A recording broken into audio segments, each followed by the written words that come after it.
Il s'agit en fait d'un exploit technologique tout à fait exceptionnel. C'est un anneau de 27 km de circonférence qui est à 100 mètres sous terre, à cheval sur la frontière franco-suisse, et dans lequel on va faire circuler des particules élémentaires à des vitesses très très proches de la vitesse de la lumière.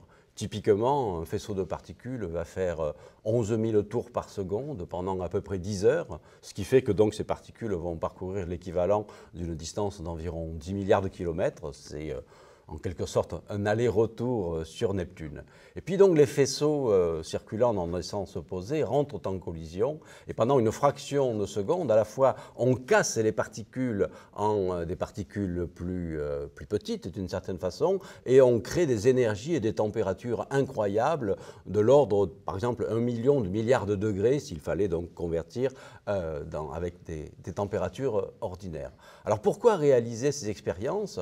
D'abord pour faire de la physique des particules, c'est-à-dire pour comprendre les constituants élémentaires de la matière. Et puis aussi donc pour recréer ces énergies extraordinaires que l'univers a dû connaître au tout début de son existence. Donc les enjeux sont tout de même assez considérables, c'est la raison pour laquelle près de 7000 physiciens du monde entier travaillent autour de cette expérience.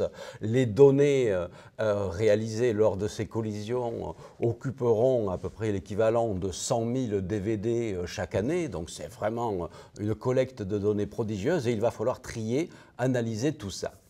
Alors ce que cherchent en particulier les physiciens avec cet accélérateur de particules, c'est à très haute température et à très haute énergie, ils espèrent mettre en évidence une particule longtemps rêvée et imaginée, voici presque 50 ans, par des théoriciens que certains appellent la particule divine. Son vrai nom, c'est le boson de Higgs-Englert. Alors pourquoi ça joue un rôle important? Eh bien, on croit que dans les tout premiers instants de l'univers, cette particule a joué un rôle fondamental. Elle aurait en fait donné la masse, tout simplement la masse, aux particules que nous connaissons aujourd'hui.